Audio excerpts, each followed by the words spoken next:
গতকাল গাইবান্ধা সাদুল্লাপুরে নিষিদ্ধ সংগঠন ছাত্রলীগের মামুন নামে একজন ছেলেকে প্রথমে গণপিটুনিতে, এরপর ধারালো অস্ত্র দিয়ে তাকে হত্যা করা হয়। বর্তমানে মব জাস্টিসের নামে এখানে ওখানে যেখানে সেখানে মানুষকে যেভাবে হত্যা করা হচ্ছে, এটা সত্যিকার অর্থে স্বাধীন দেশে এটা কখনোই কাম্য নয়। দেখুন, ছাত্রলীগ গত 16 বছরে আমাদের দেশের মানুষের উপর কী পরিমাণ নির্যাতন চালিয়েছে এটা আমরা জানি। তারা কতটা বর্বর এবং কতটা মূর্খ এটা আমরা সকলে জানি। কিন্তু আমরা তো অন্তত শিক্ষিত, আমরা তো অন্তত দেশে ভালোর জন্যই যেখানে সেখানে তো আইন নিজের হাতে তুলে নিতে পারি না। গণপিটুনির বিষয়টা আলাদা এবং মানুষকে হত্যা করার বিষয়টা আলাদা। আমাদের কোনো অধিকার নেই যে নিজ হাতে আইন তুলে নেওয়ার। সে ছাত্রই করে, সে নিষিদ্ধ সংগঠন, তাকে গণপিটুনি ঠিক আছে, বাট তাকে হত্যা করার বিষয়টা কি ঠিক ছিল? সে যদি অবশ্যই অপরাধী হয়, তাকে আইনের হাতে তুলে দেওয়া। আর তাকে যেভাবে মারা হয়েছে, যে ভিডিওটা আপনারা যারা দেখেছেন তারা দেখলে বুঝতে পারবেন, সেগুলো লোকটা মানে ভাই ও তো পশু হলেও আচ্ছা বুঝলাম সে মানুষ না, সে পশু। একটা পশু মৃত্যুর জন্য আহাজারি করতেছে রাস্তায় বসে, পুরো রাস্তা একদম সড়কে, ঢাকা রংপুর মহাসড়কে তাকে হয়তো করাত দিয়ে তার হাত পাতে আঘাত করছে, রক্ত পড়তেছে, শুয়ে আছে, আহাজারি করতেছে, বেচারা ওখানে সে মারা গেল। ভাবা যায়? চিন্তা করে দেখুন যে আসলে আমাদের দেশের এখন আইন শৃঙ্খলা ব্যবস্থা কতটা অবনতি হয়েছে। একটা মানুষ ওপেন রাস্তায় এতগুলো মানুষের সামনে মারা যাচ্ছে, অথচ মানুষজন জড়ো হয়ে আছে, যদিও তাকে হাসপাতালে নিয়ে যাওয়ার সময় সে মারা যায়। কিন্তু বিষয়টা তো সত্যি অনেক নিন্দনীয় না? আমরা তো নিজের হাতে আইন তুলে নিতে পারিনি, এটা তো আমাদের অধিকার না। অন্তত আমাদের তো এক্ষেত্রে ভদ্রতা প্রকাশ করা উচিত।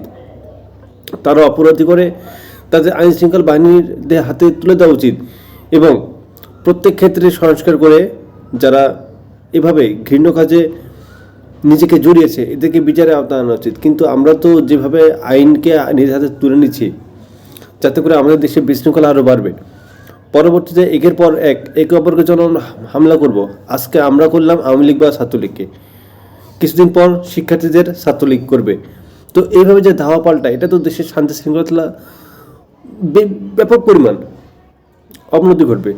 একটা জিনিস চিন্তা করে দেখুন যে আমরা তো মানুষ, আমাদেরও তো বাপ মা আছে। একটা বাপ মা একটা সন্তানকে মানুষ করে কত কষ্ট করে, তাকে কত আশা নিয়ে বড় করে, কিন্তু একটা সময় যখন সেই বাপ মার কাছে সন্তানটা থাকে না, বিষয়টা ভেবে দেখছেন কতটা কষ্টকর? সে ছাত্রলীগ করুক বা যে দলই করুক না কেন, সেহেতু তার বাপ মায়ের কাছে একজন রাজপুত্র, সেহেতু তার বাপ মার কাছে সবচেয়ে বড় সম্পদ। আপনি যেরকম না থাকলে আপনার বাবা মার কষ্ট হয়, সে যত বড়ই পাপ করুক না কেন, সে যত বড় অপরাধী হোক না কেন, সে না থাকলে তার বাবা মা অনেক কষ্ট হয়। সে যদি সত্যিকার অর্থে অপরাধী হয়, তাহলে তাকে বিচারে দিন, তাকে আইনের মাধ্যমে তার বিচার করুন। কিন্তু এইভাবে তাকে নৃশংসভাবে হত্যা করাটা, এই স্বাধীনতা আমরা কখনোই কাম্য না। আমরা দেশটাকে স্বাধীন করেছি গণ অভ্যুত্থানে, দেশে আইন শৃঙ্খলা যেন সুষ্ঠুভাবে তাদের কাজ পরিচালনা করতে পারে, যেন দেশের মানুষ শান্তিতে থাকতে পারে, যারা অন্যায়কারী তাদেরকে যেন বিচারে আওতায় আনা যায়।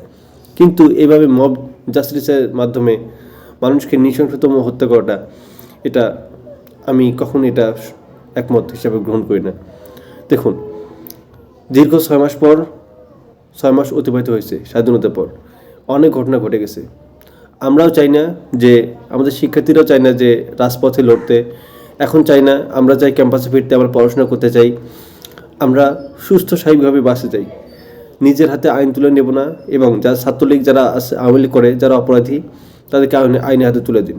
যারা অপরাধ করেনি, শুধুমাত্র ছাত্রলীগ করার জন্য তো তাদেরকে আমরা কিছু করতে পারি না। যারা অপরাধী করেন তাদেরকে আমরা কেন দোষী বানাবো, কেন তাদেরকে মিথ্যা মামলা দেবো? যারা দোষী তাদেরকে দেবেন। সো এই বিষয়ে আমাদের একটু সতর্কতা অবলম্বন করতে হবে, আমরা যেন এক্ষেত্রে সকলেই যেন সতর্ক অবলম্বন করতে পারি। একটা জিনিস মনে রাখবেন যে এই পৃথিবীতে কিন্তু আপনার আমার বিচার কেউ করতে না পারলেও, ধরাছোঁয়ার বাইরে থাকতে পারলেও, ওপরে কিন্তু একজন আছে, তার কাছে কিন্তু অবশ্যই জবাবদিহি করতে হবে। আজকে যে মানুষের রক্ত দিয়ে আপনি নিজের হাতটাকে রঞ্জিত করেছেন, হয়তো এই দেশের শাসন ব্যবস্থা বা বিচার ব্যবস্থা আপনার কিছু করতে পারবে না, কিন্তু উপরে কিন্তু একজন উপরওয়ালা আছে, সর্বশ্রেষ্ঠ, সবচেয়ে ক্ষমতাধর। তিনি কিন্তু আপনাকে ঠিকই পাকড়া করবেন। তাই নিজের রবকে ভালোবাসুন, তাকে তাকে ভয় করুন, দেখবেন নিজের জীবন এবং আশেপাশের সকলের জীবন অনেক সুন্দর হবে।